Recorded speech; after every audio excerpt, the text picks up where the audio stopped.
What's going on, family? This is Scrapbook Boxing, Museum of the Forgotten Fisticuffs Series. We're going to continue examining 100 years of World Championship fights. Now, in this video, we're going to examine and break down the championship fights that occurred between 1900 and 1909.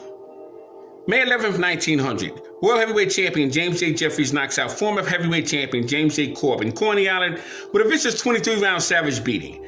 Now, Jeffries had weighed 218 pounds and Corbin weighed 188 pounds. Jeffries knocked out Bob Fitzsimmons when he became heavyweight champion of the world. Referee was Charlie White. October 16th, 1900, welterweight champion Matty Matthews became the champion when he defeated Ruth Ferns in Detroit, Michigan in 15 rounds. That was some scrap between those two men. January 15th, Ruth Ferns of Washington defeated the welterweight champion Mysterious Billy Smith to become the world champion on a foul. Now, the fight took place in Buffalo, New York, and it was ruled by referee Eddie McBride that Ruth Ferns was dropped 15 times before fouling would be ruled. January 26th, Mysterious Billy Smith knocked out Frank Mercado in San Francisco, California, 22 rounds. It was scheduled for 25 rounds, and Billy Smith would become the undisputed welterweight champion of the world. January 9th, the first black bantamweight and featherweight champion George Dixon was knocked out by Terry McGovern at the Broadway Athletic Club in New York. He was knocked out in 8 rounds, and the featherweight championship belt was on the line. What was interesting about that particular fight was that the 29-year-old George Dixon would walk into the ring weighing 118 pounds. That's the bantamweight limit. And the 19-year-old Terry McGovern walked into the ring a little bit over the featherweight limit, which was 128 pounds. There was somewhat of a discrepancy as to what weight division these two men was going to fight at. Be that as it may, the featherweight championship belt would go around the waistline of Terry McGovern. November 15th, 1901, World Heavyweight Champion 26-year-old James J. Jeffries has stopped Gus Rulin, San Francisco, California. Now, the 5th round, a sponge was tossed into the ring after the bell would ring, and Harry Corbett, who was the referee, would end the contest. Why? Because there was a red chest imprint on Gus Rulin's chest. It was somewhat of it was shaped like a boxing glove. And Corbett was at ringside, and he urged the referee to stop the fight because James J. Jeffries probably would have killed him. January 18th, 1901, future light heavyweight champion of New York, Pearl Berlin-Batch, was born. He would eventually become the light heavyweight champion when he would defeat Mike Mateague of Dublin, Ireland. February 25th, Jewish heavyweight star out of Salt Lake City, Utah.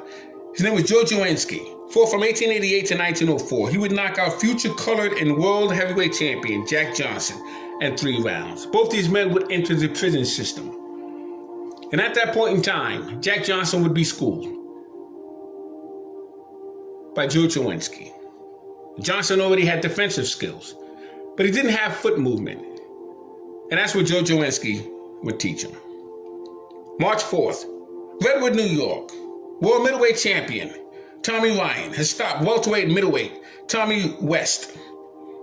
And the middleweight championship belt was on the line. America's 158 pound was at stake.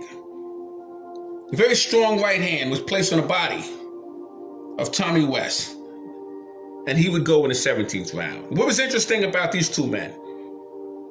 1898, welterweight champion Tommy Ryan would stop the same man, Tommy West, in the 14th round. It would be the first time that a middleweight and a welterweight champion, who was the same fighter, would defeat the same man in 2 different centuries.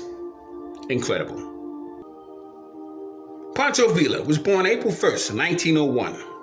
He stood 5 foot 1 inch and he weighed 110 pounds from the Philippine Islands. And he would defeat Jimmy Wilde, June 18th, 1922, knocking him out in the 7th round.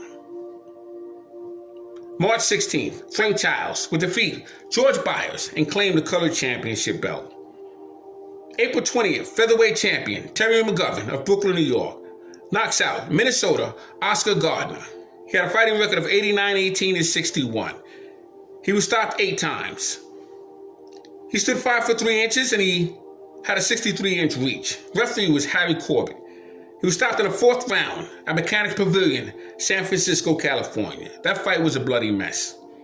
May 24th, welterweight champion Ruth Ferns knocked out former welterweight champion Matty Matthews. May 29th, featherweight champion Terry McGovern knocks out Aurelio Herrera. 34-0. Knocked him out in the 5th round. It was scheduled for 20 rounds, and the referee Phil Wan had saved Aurelio Ferreira from further punishment. The fight took place at the Mechanics Pavilion. July 13th, future 2-time welterweight and 1-time middleweight champion, Elizabeth, New Jersey's Irish Mickey Walker. He was known as the Toy Bulldog, but his real name was Edward Patrick. He would become the welterweight champion when he would defeat Jack Britton, and middleweight champion when he defeated Tiger Flowers. September 23rd, welterweight champion Phil Furst stopped lightweight champion Frank Earns. Eddie McBride had stopped the bout in 9 rounds. It was scheduled for 20 rounds. It was somewhat 4,500 roaring spectators that wanted that fight stopped because it was a bloody mess. Both men were down several times. October 20th, featherweight Little Hebrew San Francisco stood 5 foot 4 inches and he had a 66-inch reach. Very good fighter he was. November 12th, Abe Patel had drew with Little Chocolate George Dixon in 20 rounds. October 28th, Abe Patel had finally defeated George Dixon in 15 rounds at the West End Athletic Club, St. Louis. Both men were featherweight champions, and the referee was George Silver. He called it even. November 11th, Harry Forbes became the bantamweight champion by knocking out Dan Dockery in 2 rounds, St. Louis, Missouri. November 15th, heavyweight champion James A. Jeffries had held Gus Rulin to a draw in 20 rounds, 1897. He defended the heavyweight championship belt with Gus Rulin, and he quit in his corner after 5 rounds in San Francisco, California. November 4th, Knockout Brown was born. In Paris, France would hold the Olympic Games. November 28th, featherweight champion Young Corbett II knocked out featherweight champion Terry McGovern in 2 rounds. December 18th, world welterweight champion Lou Ferns was knocked out in 5 rounds, scheduled for 20 rounds. Referee Eddie McBride had stopped the bout because he wanted the slaughter no longer to continue. 2 minutes and 50 seconds in the 5th round. Barbados Demon Joe Walcott had pounded the ribs of Ferns to the body and to the head, and his head seemed like it was shaking like a piñata. The referee wanted to see no more. It was an unmatched, an uncompetitive fight. The fight took place at the Athletic Club in Fort Earl. Barbados Joe Walcott was the champion, March 18th, bantamweight champion Harry Harris outpointed Plander Pinder in London, England, 15 rounds. An international match with bantamweight titles at stake. Terry McGovern ordered the title, featherweight champion division, and Harris would soon become the featherweight champion. 1902, July 25th, heavyweight knocked out Bob Fitzsimmons. Ruby Robb was his name, 8 rounds. James A. Jeffries was a champion that would knock him out. It was under the sun of California. New champion, James A. Jeffries, 2 minutes and 19 seconds. Bob Fitzsimmons had no legs to hold himself up. Jeffries weighed 219 pounds and Bob Fitzsimmons weighed 172 pounds. Ed Graney was the referee. Stopped the slaughter. Louisville, Kentucky. Washington birthday. February 22nd, Terry McGovern defeats Dave Sullivan in 15 rounds. February 24th, Denver Ed Martin defeats Frank Childs, and he claimed the title October 21st. May 12th, Baltimore lightweight Old Master Joe Gans had knocked out champion Frank Earn 1 minute and 40 seconds. Referee was Charlie White. Joe Gans bangs Earns to the head and to the body, drawing blood that squirted like a water faucet. The bout took place in Fort Earl, Canada, 1 round. Final blow was a body shot, caused Earn to fall to his stomach, first smashing into the red clay. January 23rd, bantamweight Harry Forbes knocked out Danny Dockery, St. Louis, 4 rounds. Western Athletic Club, St. Louis, Missouri. May 1st, bantamweight champion Harry Forbes. I drew with Johnny Reagan, 20 rounds. St. Louis, referee was George Singer. May 2nd, 1902, Eddie Cannonball Martin was born. He would eventually fight Abe Goldstein in 1922. June 24th, middleweight champion Tommy Ryan of Redwood, New York, knocks out Johnny Gorman in Long Island, New York. The referee was Charlie White. He counts out Gorman in 3 rounds, scheduled for 15. So the National Sporting Club, Curvet Island, at the Garden in London. August 18th, George Gardner was knocked out. Jack Root, 17 rounds, Salt Lake City. Jack Root of Chicago stood 5 foot 10 inches. He had a 73-inch reach. He went down 3 times. In round 17, Jack Root would be no more. He would claim later on that he had a broken hand. In the 2nd round, he was a middleweight. He would eventually become a light heavyweight champion when he would defeat a fighter by the name of Charles Kid McCoy. But he would get a shot at George Gardner. George Gardner had to take on Marvin Hart. And then Jack Root and George Gardner would get it on to unify the light heavyweight division. And George Gardner would stand up as champion. September 7th, heavyweight Bill Squire knocks out Peter Mills in 2 rounds in Australia. This bout was the last bare knuckle bout under the London prize ring rules. September 15th, middleweight champion Tommy Ryan defeats Kid Carter, a 6-round knockout in Fort Earn, Ontario, Canada. October 15th, Young Corbett II knocks out Joe Bernstein in 7 rounds, Baltimore, Maryland, and retained the featherweight championship of the world. October 26th, future heavyweight champion Boston Jack Sharkey was born. He was known as the Boston Gob, and he would eventually become the heavyweight champion of the world when he would stop the Black Yulin, Max Schmeling. December 23rd, bantamweight champion Harry Forbes stopped Frankie Neal 7 rounds in Oakland, California. December 26th, after having been down 7 times, battling Nelson, floors Christy Williams 42 times, finally knocking him out in 17 rounds. Hot Springs, 49 knockdowns would occur. Till this day, that is a world record. That's the most knockdowns in boxing history. April 7th, Sam McVeigh and Joe Jeanette. It was for the colored heavyweight championship belt, which Joe Jeanette would eventually win and take away from Sam McVeigh. Together, these men went down 38 times. Joe Jeanette went down 27 times. McVeigh would go down 11 times. Paris, France, 1909, $6,000 purse. And I will go over that fight in 1909. But that was the second, or I would say the 3rd most knockdowns in boxing history. Born December 26, 1902. Bantamweight champion Todd Morgan, scoring in Washington, stood 5 foot 5 inches. He weighed 130 pounds, and he would win the title from Mike Ballerino on a technical knockout, 10 rounds, Los Angeles, California. December 2nd, 1925. He also had a title shot against Cannonball Martin. He fought former junior lightweight champion Joe Click.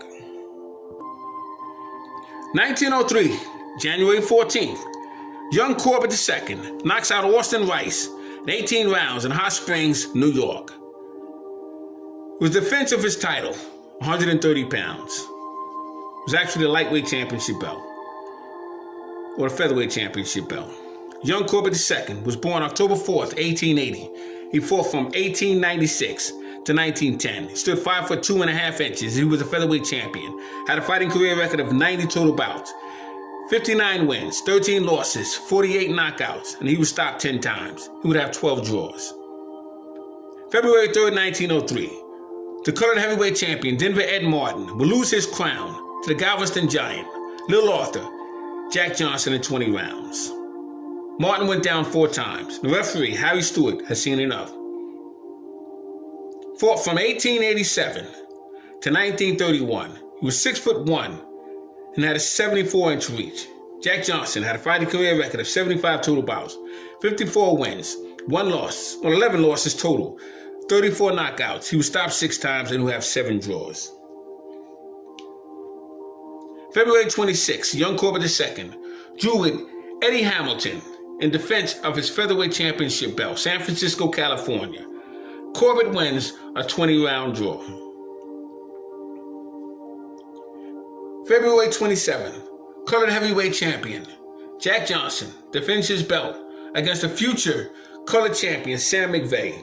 Jack Johnson was 25 pounds lighter than Sam McVeigh. It was at the Harmon Pavilion, Los Angeles, California. Just to keep in mind, all this is at the top of my head. March 21st, young Corbett, 11 knockouts. Former featherweight champion Terry McGovern. This was in the 11th round in San Francisco, California. April 22nd, former middleweight champion Jack Lew and Charles Kid McCoy, famous for the corkscrew punch. 10 rounds, decision. It would be the first to claim the light heavyweight championship crown. What was interesting about this fight, this entire situation, was that Jack Lew was a middleweight, and he had a manager who was a newspaper writer as well as a promoter. And he was his manager, his personal manager. And he would create the light heavyweight division so that his fighter could be a light heavyweight. And it turns out that he didn't make it because he had to fight George Gardner. Now, he was a light heavyweight claimant after he defeated Charles Kid McCoy, as was Gardner. George Gardner was the claimant when he defeated Marvin Hart. But when these two men would collide, George Gardner would come out on top, and he would be the light heavyweight champion of the world. May 13th, middleweight George Gardner has stopped future heavyweight champion Marvin Hart 12 rounds to claim the light heavyweight championship belt. Saturday, July 4th, light heavyweight champion claimant George Gardner knocks out light heavyweight claimant Jack Lew, 12 round. It was scheduled for 20 rounds, 2 minutes and 20 seconds. The referee was Eddie McBride. He stopped the bout and awarded the first world light heavyweight champion, 5'11.5", 77.5-inch reach, 44 wins, 11 losses, 31 knockouts, 6 by knockout himself. Fought from 1897 to 1910. Fight took place in the International Athletic Club, Fort Earn, in Canada. August 13th, bantamweight champion Frank Neal knocks out Harry Forbes in 2 rounds. Forbes goes down 3 times, then counted out by referee Eddie Garvey, Mechanics Pavilion in San Francisco. August 14th, James J. Jeffries knocks out James J. Corbett, 10 rounds, San Francisco, to retain his heavyweight championship belt. Corbett would get 2 opportunities with James J. Jeffries, and Jack Johnson has been asking for that opportunity for a few years. He would eventually get it in 1910. September 3rd, Abe Patel becomes a featherweight champion. Unbelievable. It was a vacant crown, and he would get an opportunity to become the champion. October 16th, bantamweight champion Frank Neal draws with Johnny Reagan 20 rounds and retains his championship title. The referee was Charles Eaton. Makes his decision at the Pavilion, Los Angeles, California. October 27th, Jack Johnson defends his colored heavyweight championship belt 20 rounds with future colored heavyweight champion Sam McVeigh, Los Angeles, California. The referee was Charles Egan. McVeigh was dropped in round 1 and round 6. Tuesday, October 27th, bantamweight champion young Corbett II knocks out Hugh Murphy with a vicious body blow in the 11th round, Boston, Massachusetts. Both men were 23 years of age at that time. November 25th, light heavyweight champion George Gardner. He had a 20-round decision with current middleweight champion or former middleweight champion Bob Fitzsimmons at the Mechanics Pavilion in San Francisco, California. and he becomes a two-division world lineal champion. He became the champion in the middleweight division with a victory over non-Perel, Jack Dempsey. Light heavyweight division with a victory over George Gardner. And the heavyweight division with a victory over Jim Corbett, Carson City. Very good fighter was Bob Fitzsimmons. January 14th, 1891. That fight took place in New Orleans.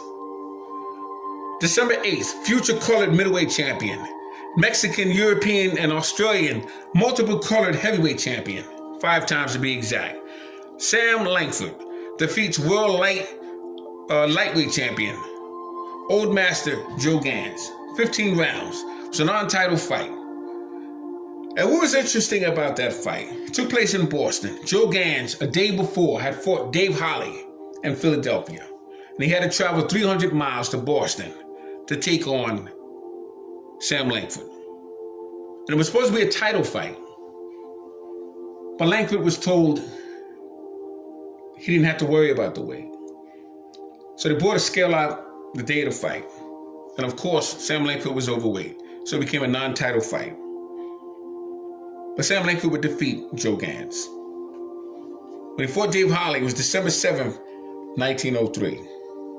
Defeated him in 6 rounds.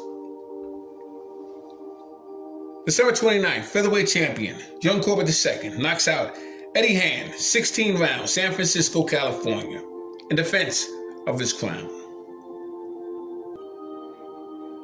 February 1st, 1904, Abe Patel knocks out Harry Forbes in 5 rounds in defense of his new featherweight championship crown. It was scheduled for 20 rounds. Abe Patel was known as Little Hebrew. I have him ranked probably number 2 as the greatest featherweight champion of all time. Abe Patel. February 29th, Young Corbett knocks out Dave Sullivan in 11 rounds, San Francisco, California. He retains the featherweight championship belt. March 25th, Jimmy Britt defeats Young Corbett, 11 rounds. It was scheduled for 20 rounds, San Francisco, California. It was in defense of his featherweight championship crown. April 30th, the world welterweight champion, Barbados Demon. His name was Joe Walcott. Was scheduled to defend his title against Dixie Kid. And Walcott came to the ring weighing 2.5 pounds, a little bit more than he was supposed to weigh. So technically, it should have never been a welterweight championship fight. But Dixie Kid, with a body blow, was pounded down to the floor. And he finally collapsed, and the referee, Dick O'Sullivan, had disqualified Walcott and awarded the fight to Dixie Kid. And it was turned out later on that Dick O'Sullivan had betted on Dixie Kid. So they would reverse the decision, and Walcott would get his title back.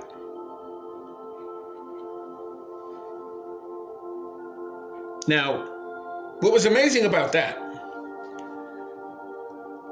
was that Walcott would defend his title against some of the greatest fighters of his time. And he would have 6 fights with fighters. He would fight fighters such as Black Bill, fought him once. Dixie Kid, fought him twice. Sandy Ferguson, fought him 3 times. Young Peter Jackson, 4 times. Mike Donovan, Larry Temple, Sam Langford, 15-round draw. Dave Holly, Joe Gans. Remarkable. June 1st, Young Gardner knocks out Charlie Goldman in 42 rounds. And Goldman would eventually be responsible for the career of the Brocken blockbuster, Rocky Marciano.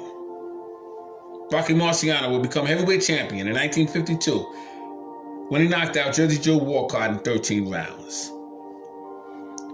And it was Goldman's professional debut in New York.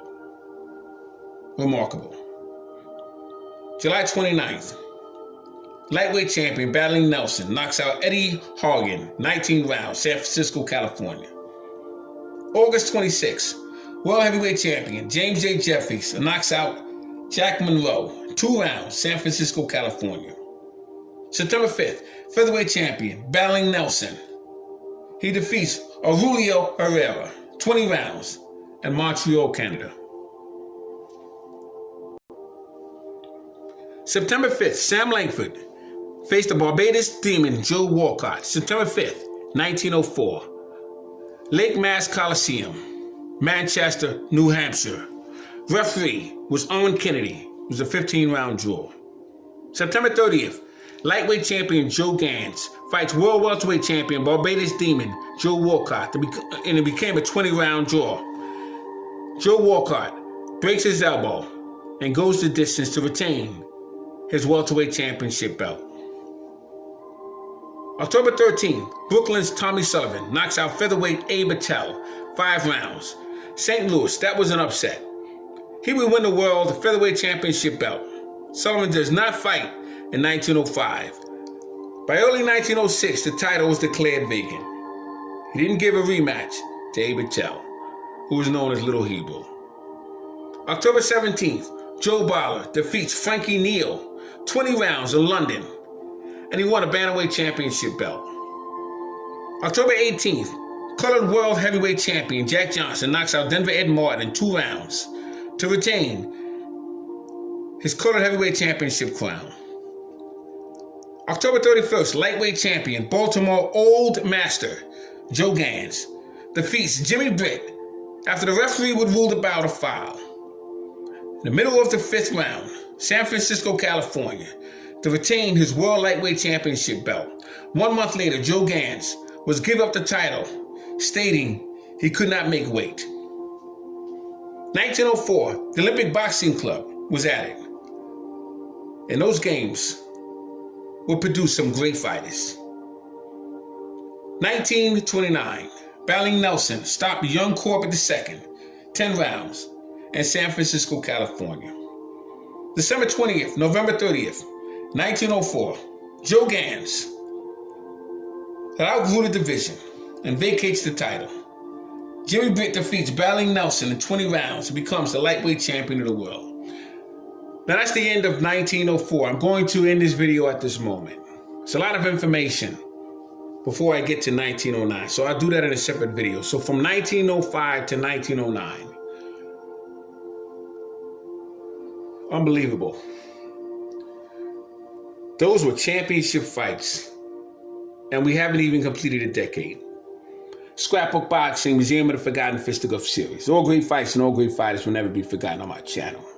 We're going to continue with 100 years of World Championship fights in our next video from 1905 to 1909. Thanks for hanging in there with me. Salute.